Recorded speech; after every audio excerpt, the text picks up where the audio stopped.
ప్రియులారా, మీ పట్ల దేవుని చిత్తం అనేది మీరు నెరవేర్చండి. మీరు నిరంతరము నిలిచి ఉంటారు. దావీదుని ఎందుకు ఏర్పాటు చేసుకున్నాడో తెలుసా? దావీదుని ఎందుకు కొట్టివేయలేదో తెలుసా? దావీదు ఏమంటాడు దావీదు? నా హృదయానుసారుడు, నా చిత్తానుసారమైన మనస్సు కలిగిన వాడా.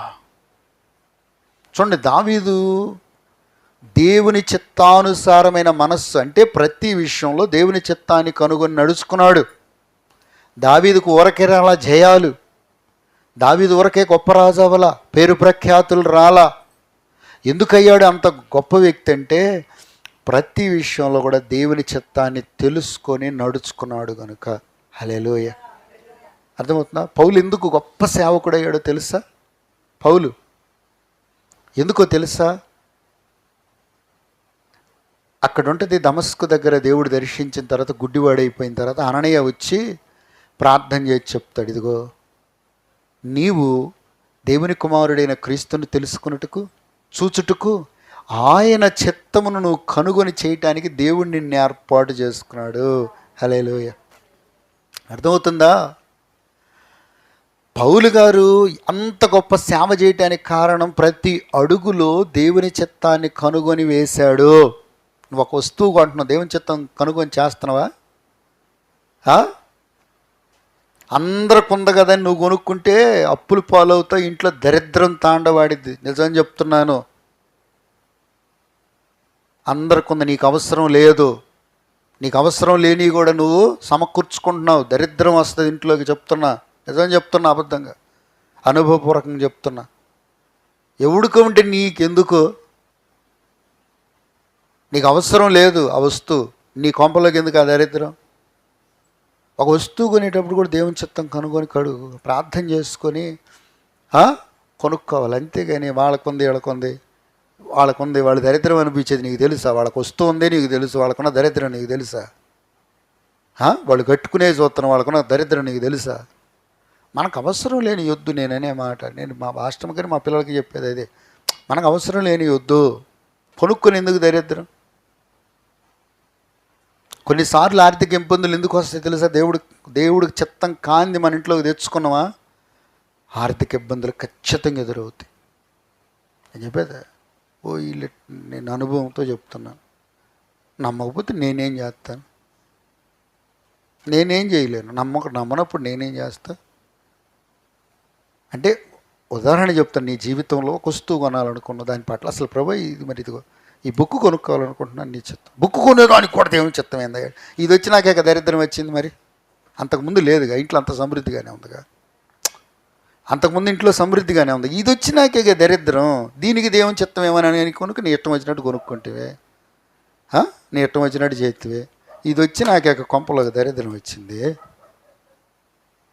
ఆ సంగతి మనకేం తెలుసు? మనం దేవుని బిడ్డలమైనా మనం గ్రహించం.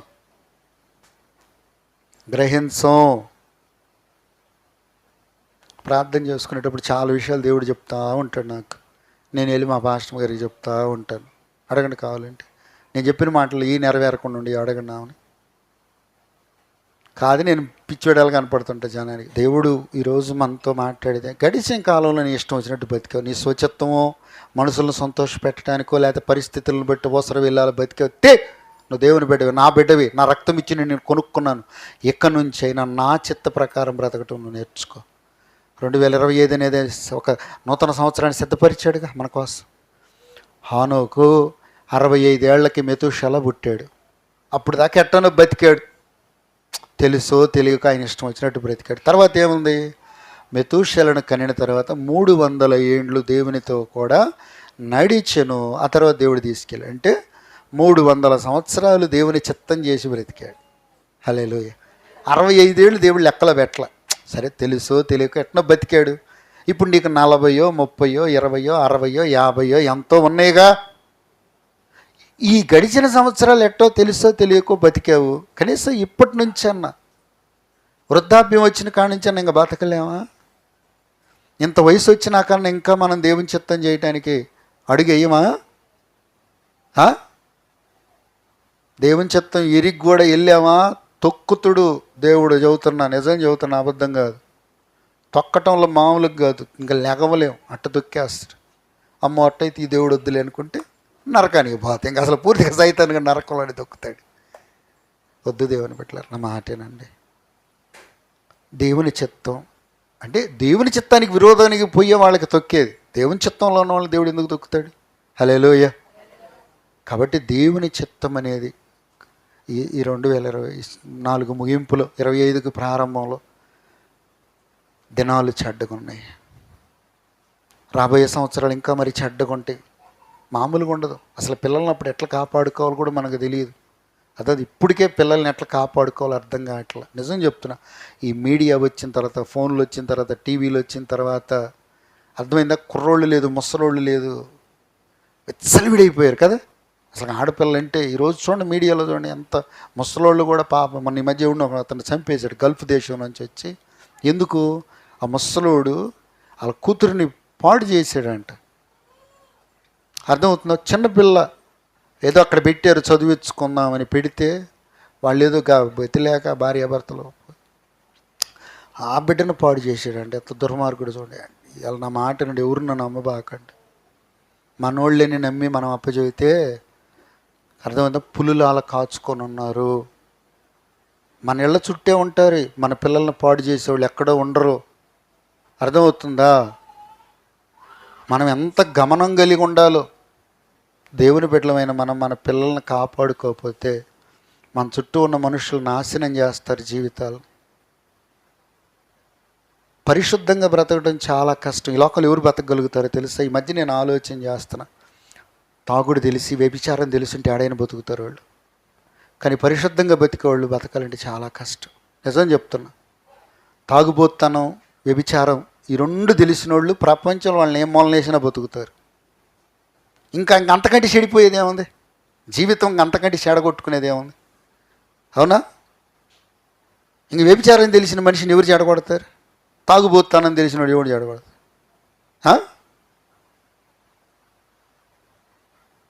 కానీ పరిశుద్ధంగా బ్రతకడం చాలా కష్టం ఈ లోకంలో అండి. పరిశుద్ధంగా బ్రతికే మనుషులకి ఎక్కువ శ్రమలు వస్తాయి. నిజం చెప్తున్నా. మనం పరిశుద్ధంగా బ్రతుకుతాం, మన పిల్లల్ని పరిశుద్ధంగా బ్రతికించుకోవాలని కనుక మనం ఆలోచించామా, మన మీదకి చిరత పుల్లులు లెగుస్తాయి, మన ఇంటి చుట్టూనే లెగుస్తాయి, ఎక్కడో లెగవు. అర్థమవుతుంది? మనం ఉన్న బజారుల్లోనే లెగుస్తారు మనుషులు మనల్ని, మన బిడ్డలను నాశనం చేయటానికి. ఇంత భయంకరమైన పరిస్థితుల్లో ఉన్నాం. నీవు నేను దేవుని చిత్తం చేశావా? ఎట్లాంటి మనుషుల చేతుల్లో నుండి దేవుడు కాపాడతాడు. హల్లెలూయా. నిజం చెప్తున్నా, మన జీవితాలని ఎట్లాంటి భయంకరమైన మనుషుల చేతుల్లో నుండైనా కాపాడుతాడు. శోధనలో తప్పించుకునే మార్గం చూపిస్తాడు. అందుకే నేను అనే మాట, మీరు మీ బిడ్డలు చల్లగా బతకాలి రాబోయే సంవత్సరాలు అంటే దేవుని చిత్తం చేయండి, దేవుని చిత్తం కనుగొనండి. ప్రతి విషయంలో దేవుణ్ణి అడగండి, అయ్యా నీ చిత్తం ఏంది? పొలం వేసుకుంటున్నారు, నీ చిత్తం ఏంది? ఉద్యోగం నీ చిత్తం ఏంది? లేకపోతే వ్యాపారం నీ చిత్తం ఏంది? మేము పలానా చోట ఉంటున్నాం, నీ చిత్తం ఏంది? మేము పలానా చేయబోతున్నాం, నీ చిత్తం ఏంది? నీ చిత్తం ఏంది? నేను అదే ఆలోచన చేసుకున్న రాత్రి ఉదయం వాక్యం, నిన్నంత వాక్యం ధ్యానం చేస్తా చితి. అప్పుడు కొంత నాకు భయంగా ఉండేది. పోయిన అంతకుముందు దేవుని చిత్తం చేయాలంటే ఎంత కష్టమో, ఎంత బాధో, అన్ని భరించాలని. కానీ ఇంకా నేను నిన్న వాక్యం ధ్యానం చేసేటప్పుడు చేయలేతి దేవుని చిత్తం చేసి బతికి సచ్చినా సరిపోయిద్దిలే. దేవుని చిత్తమే చేయాలి. దేవుని చిత్తానికి ఎప్పుడు నేను విరోధంగా నడవకూడదు, వెళ్ళకూడదని ఒక నిర్ణయానికి వచ్చి. ఎందుకంటే దేవుడు కాపాడుతాడు. దేవుని చిత్తం చేస్తాను, ఇంకా దేవుడు కాపాడకపోతే ఎవరు కాపాడతారు? కాపాడకపోతే తగ ఆడం, నువ్వెందుకు కాపాడలేదని అడగటానికి ధైర్యం ఉంటుందా లేదా? సింహాల బోన్లు వేసిన సింహాలకు అప్పగిచ్చాడు దేవుడు. ఉంటాం, సింహాల మధ్యలోనే ఉంటాం. గాండ్రిస్తుంటాయి, భయం వేస్తుంటుంది. మరి గాండ్రింపు, సింహం ఎదురుగా ఉండి గాండ్రేస్తుంటే భయం ఉండదా? సింహాల మధ్యలోనే ఉంటాం, కానీ సింహాలకు ఎర్రగా మాత్రం దేవుడు అప్పగించాడు. హల్లెలూయా. ఎందుకంటే దేవుని చిత్తం. దానియేలు దేవుని చిత్తం చేశాడు కాబట్టే ప్రార్థన చేశాడు. అందరూ ప్రార్థన మానేసినా ప్రార్థన చేశాడు కాబట్టి కాపాడాడు. షడ్రకు, మేషకు, అబేద్నెగోలు అగ్ని మధ్యలో ఉన్నారు, కాపాడబడ్డారా లేదా? కొంచెం ఉత్సాహంగా చెప్పండి. హల్లెలూయ. కదా, మనం అగ్ని మధ్యలో ఉన్న జలములలో బడి నే వెళ్ళినా అవి నా మీద పారవు. నిజమండి, అర్థం. నిప్పులు కుంపటమైనట్టు ఉంటుంది మన జీవితాలు. నేను అనుకుంటాను నాతో పాటు మీరు అందరి జీవితాలు కూడా అలానే ఉంటాయి, నిప్పులు కుంపటమైన ఉన్నట్టు ఉంటుంది. కానీ ఆ నిప్పులు మనల్ని కాల్చు. ఎందుకంటే మనం మన దేవుని చిత్తాన్ని చేస్తే మన దేవుడు మనల్ని మన బిడ్డలను కాపాడుతాడు. ఏ దుష్టులకి ఎరగాకుండా భద్రపరుస్తాడు. మనకి మన పిల్లలకి మంచి భవిష్యత్తునిస్తాడు దేవుడు. హల్లెలూయ, హల్లెలూయ. మనం నేర్చుకుందాం, మన పిల్లలకు కూడా నేర్పుదాం. ఇదమ్మా దేవుని చిత్తం, ఇదయ్యా దేవుని చిత్తం, ఇలా నడుచుకుందాం, ఇలా చేసుకుందాం. చెప్పుకోండి నా మాటిని మీ బిడ్డలకి, రెక్కల్లో పక్కల్లో పెట్టుకొని చెప్పుకోండి. పిల్లలకి తెలియదు, లోకపు వ్యామోహాల్లో పడి వెళ్ళిపోతూ ఉంటారు, లోకపు ఆలోచనల్లో పడి వెళ్ళిపోతుంటారు. జాగ్రత్తగా కాపాడుకు. నేను అనేది ఒకటే, మన పిల్లలు మన రెక్కల్లో పక్కల్లోనే ఉండాలి, లోకంలో తిరగకూడదు. లోకంలో వదిలేయబాకండి, నా మాటేనండి. లోకంలో వదిలేసారా, మగ పిల్లలైనా ఆడపిల్లలైనా అంతే. వాడు మగవాళ్ళు అంటే వాడు పోతాడు, నాశనం అయిపోతాడు. చెప్తున్నా, అబద్ధమని కాదు. మగ పిల్లోడినైనా ఆడపిల్లలనైనా వదిలేయబాకండి. భయంకరంగా ఉంది ప్రపంచం, అర్థమవుతుందా? భయంకరమైన మనుషుల మధ్యలో బ్రతుకుతున్నాం మనల్ని నాశనం చేయడానికి ఎన్ని కుట్రలు బన్నుతారో తెలుసు, ఎన్ని పన్నాగాలు బన్నుతారో తెలుసా? నిజం చెప్తాను, అబద్ధం కాదు. చెయ్యాల్సిన సర్వ ప్రయత్నాలు చేస్తారు, సర్వశక్తులు ఒడ్డుతారు. వాళ్ళకున్న ధనం అంతా ఏదైతే చేయాలనుకుంటారో అవన్నీ చేస్తారు లోకంలో మనుషులు. నిజం చెప్తున్నా, అబద్ధం కాదు. చెయ్యాల్సిన ప్రయత్నాలు అన్నీ చేస్తారు. కానీ నీవు నేను దేవుని చిత్తంలో అంటే బైబిల్లో ఏముందో తెలుసా? మన ప్రయత్నములు ఇట్లు నిష్ప్రయోజనమైన చూడు, లోకం ఆయన వెంట వెళ్ళుచు ఉన్నది. హల్లెలూయా. యేసయ్య గురించి శాస్త్రులు పరిశీలిస్తున్న సాక్ష్యం ఏంటో తెలుసా? మన ప్రయత్నములు ఇట్లు నిష్ప్రయోజనమాయను, లోకము ఆయన వెంట వెళుతూ ఉంది. పట్టుకో, ఈ మాట పట్టుకో. నీ మీద శత్రువులు చేసిన కుట్రలన్నీ నిష్ప్రయోజనమైపోతాయి, కూలిపోతాయి, కాలిపోతాయి. ఎప్పుడు? సర్వచిత్తంబు నీదేనయ్యా, స్వరూపమీత్సు కుమారి. యేసు ప్రభు ఈ భూమి మీద సంపూర్ణంగా తండ్రి చిత్తం నెరవేర్చిన వాళ్ళని ఇంక ఈ ప్రపంచంలో ఎవరు లేరు. తండ్రి చిత్తాన్ని 100% నెరవేర్చిన వాళ్ళు ఎవరైనా ఉన్నారంటే ఆయన యేసు ప్రభు. మరి ఆయన బిడ్డలు మనం ఆయన చిత్తం నెరవేర్చొద్దా? ఈరోజు నీ స్వచిత్తం వదిలే, మనుషుల చిత్తం చేయటం మాని. మూడోది, పరిస్థితులు బట్టి నడుచుకోబాకు. ఎంత క్రయం చెల్లించైనా దేవుని చిత్తం చేద్దాం. కానీ ఒక్కటి గుర్తు పెట్టుకుని, అగ్నిలో దేవుడు వదిలిపెట్టలే. అగ్ని మధ్యలో ఉన్న వాళ్ళు కాలిపోవాలా? ఇయే మనకి అగ్ని మధ్యలో ఉన్న కాళ్ళ, సింహాల మధ్యలో వేసిన ఎర్ర కప్పగిచ్చల, చేప కడుపులో ఉన్న కరిగిపోలా, అరిగిపోలా. అబ్బా, మన దేవుడు ఎంత గొప్పవాడండి. అందరూ లేచి నిలబడదాం, దేవుడి మాటలు ఫలింపు చేయను కాక. జలములలో బడి నే వెళ్ళినా అవి నా మీద పారవు, అగ్నిలో నేను నడచిన జ్వాలలు నన్ను కాల్చజా. కళ్ళు మూసుకొని చేతులు ఎత్తి పాడదావా? జలములలో బడి నే వెళ్ళినా అవి నా మీద పారవు, అగ్నిలో నేను నడచిన జ్వాలలు నన్ను కాల్చజాలవు. హల్లెలూయా, హల్లెలూయా, హల్లెలూయా. ఆమేన్, ఆమేన్. హల్లెలూయా, హల్లెలూయా, ఆమేన్. ప్రార్థన చేసుకుందాం. కృపగలిగిన మా దేవుడా, పరిశుద్ధుడా, మీకు వందనాలు, స్తోత్రాలయ్యా. ఈరోజు ఆరాధన అంతట్లో తోడుగుండి జయమిచ్చారు. వాక్యం మాలో ఫలింపజేయండి ప్రభా. మాతో సూటిగా ఈ చివరి వారంలో స్పష్టంగా మాట్లాడారు దేవా. నాతో కూడా మాట్లాడా. నీ చిత్తం చేస్తే మా జీవితంలో మాకే కీడు జరగదయ్యా. కృతజ్ఞతలు ప్రభు. మాకే నష్టం వాటిల్లదు ప్రభు. మమ్మను సింహాల మధ్యలో కాపాడుతానని, అగ్ని మధ్యలో భద్రపరుస్తానని సెలవిచ్చావు నాయన. చేప కడుపులో సైతం కాపాడావు నాయన యోనాని.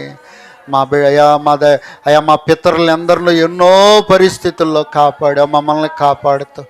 కాబట్టి ఈ రోజు నుంచి ప్రభా అయా మా జీవితాలు, మా వయస్సు, మా ఆయుష్, మా బ్రతుకులు మీకు అప్పచెబుతున్నాం. నీ చిత్తమే నెరవేర్చు. నీ చిత్తము కనుగొని చేసే శక్తిని ఇవ్వండి ప్రభా మాకు. ఏ బిడలు కూడా స్వచిత్తంలో బ్రతకూడదయ్యా, మనుషుల చిత్తంలో, మనుషుల ఆలోచనలో బ్రతకూడదయ్యా. అయా పరిస్థితులను బట్టి మేము బ్రతకూడదయ్యా. మీ చిత్తమే మేము బ్రతకాలయ్యా. ఎందుకంటే నీ చిత్తం చేసేవాడు నిరంతరం నిలిచి ఉంటాడు కదా. ఇటు అనుభవాన్ని మాకు దయచే. ఈరోజు ఈ వాక్యం ద్వారా అందరితో మాట్లాడండి. ఎత్తబడిన కానుకలు దీవించి మీ పరిచర్యలో వాడుకోనండి. బిడ్డలు ఈ వాక్యాన్ని తలపోసుకుంటూ గృహాలకు వెళ్ళే కృపనియండి ప్రభా. ఈ 3 రోజులు కూడా నేను ఈరోజు సాయంత్రం నుంచి బిడ్డలు అయా ప్రార్థన ఉపవాసాలు మొదలు పెట్టుకొని నీ చిత్తం చేయడానికి సిద్ధపడే మనస్సునివ్వండి ప్రభా. మా అందరికీ కృపనివ్వండి. ఈ దైవ దర్శనం పరిచర్యలను దీవించి ఆశీర్వదించండి అయా. రాబోయే సంవత్సరం అంతా ఇకనైనా నీ సేవకుడిని నేను కానీ, నా కుటుంబం కానీ, సంఘాలు, పరిచర్య కానీ ఇక అంతా నీ చిత్త ప్రకారం జరిగేటట్లు చేయండి. మీకు అప్పచెప్పుకుండా నీ చిత్తం బయలుపరచండి దేవా. కనికరించండి.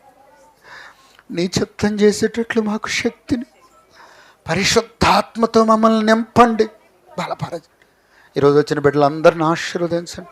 రాలేకపోయిన బిడ్డలకు మరొక సమయం ఇవ్వండి అయ్యా. 31 తారీఖున కూడిక అంతట్లో 1వ తారీఖున నూతన సంవత్సర ఆరాధన అన్నింటిలో జయమేవ్వండి. మీరే మహిమ పొందమని సమస్త మీకు అప్పచెబుతాం. అందరినీ దీవించమని యేసయ్య పేరట వేడుకొని ప్రార్థించి ఈ ఆరాధన ముగించుకొనుచున్నాము తండ్రి. ఆమేన్. మన తండ్రి అయిన దేవుని దీవెనయు, మన ప్రభువును రక్షకుడైన యేసయ్య కృపయు, పరిశుద్ధాత్మ దేవుని అన్యోన్య సహవాసం, సమాధానం చేరవచ్చిన మనందరికీ సంఘం సకల కూడి పరిశుద్ధులకు సదాకాలం తోడైన నడిపించునుగాక. ఆమేన్.